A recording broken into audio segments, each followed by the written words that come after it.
The architecture trend dividing London's elites. This is Queen's Freddie Mercury on September 19th, 1980. And next to him is lead guitarist Brian I have to May, pee, I'll be back. who in July 2021 returned home to find his Kensington, London home flooded. Covered in black sewage, sludge. He blamed the basement building that has been plaguing this area for the past 10 years. From 2008 to 2019, 7,328 basements were added to homes in London. Basements not just for the rich, but the super rich.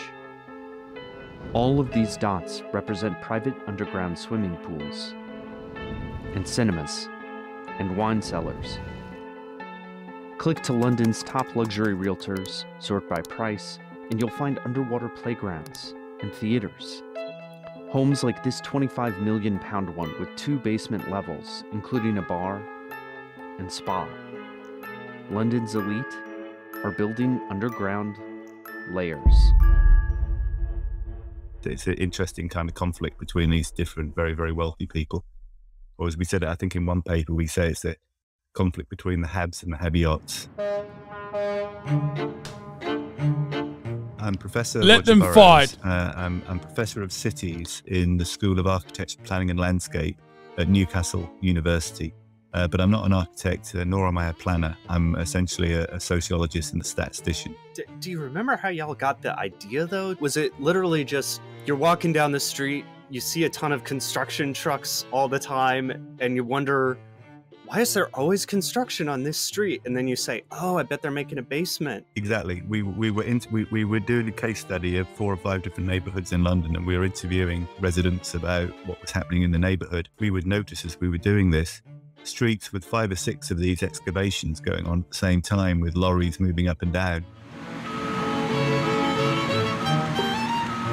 And indeed, the people that we're interviewing really just wanted to talk about it because they felt that their neighbourhood was being ruined.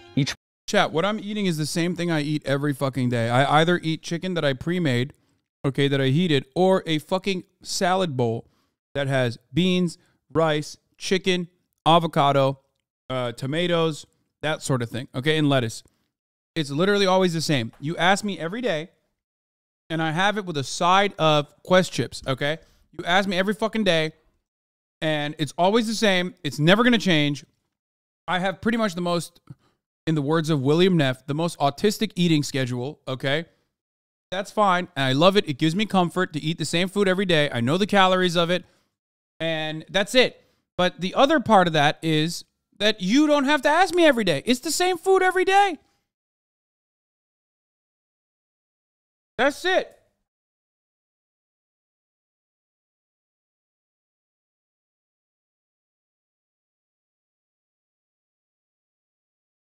Each borough in London has a planning commission where people have to submit renovation plans. Burrows and his co-authors searched every application and found all the basements, and then mapped them. But mostly it's concentrated around the great parks, around Hyde Park, Kensington, Chelsea, and Hammersmith and Fulham. Brian May's house in Kensington had an original half-underground floor. Suddenly, his neighbors were all building basements of an entirely different scale. A well-off neighborhood became extremely well-off. Transnational elites were literally burying millions and millions of dollars in the ground. So this isn't as much of a thing in America. Do you have a sense why that is? Is it the historic codes in London? You can't really change the outside appearance of a property. You can't build a loft out and you can't extend at the back. But because of... I bet fucking Yimbies love this shit too, even though it low-key is just for rich people. And by the way, those zoning laws, I know people are going to get fucking frustrated. I know people are going to get mad at me for saying this, but it unironically is the reason why the cities look the way they do. And it's not a bad thing. I don't think that it's a bad thing that city planning that has worked in London, especially since the fucking Roman era, should be changed.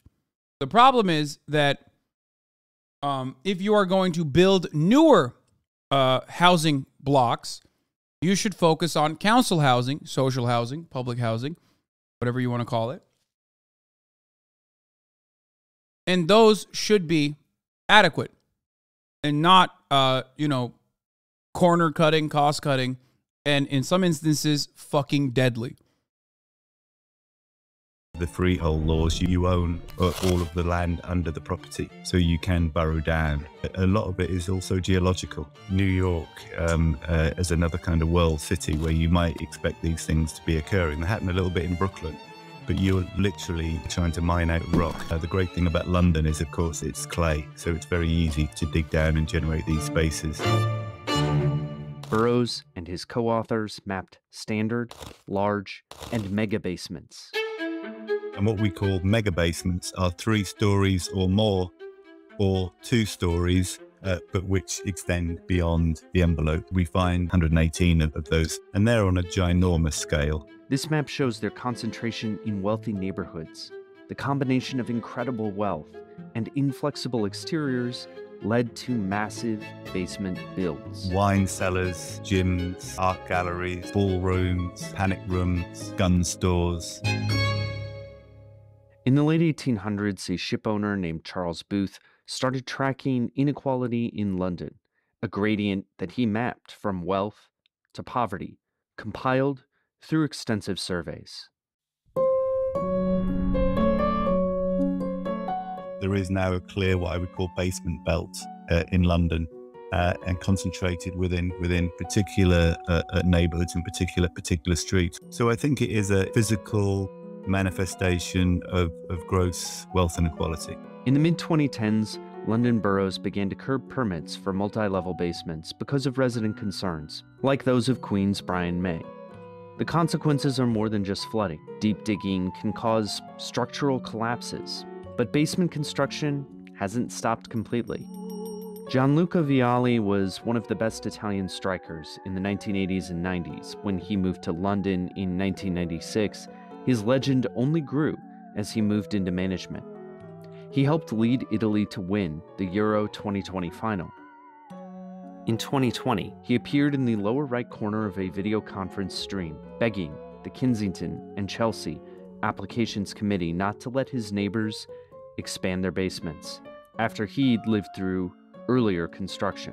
The noise pollution and the air pollution has been unbearable. I beg you not to give them permission to do that.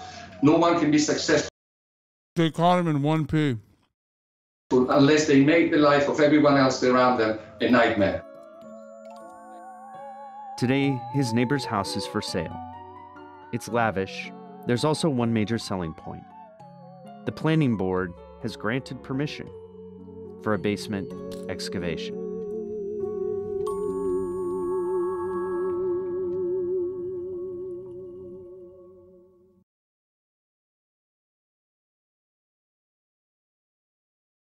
This is such a weird, hyper-specific problem.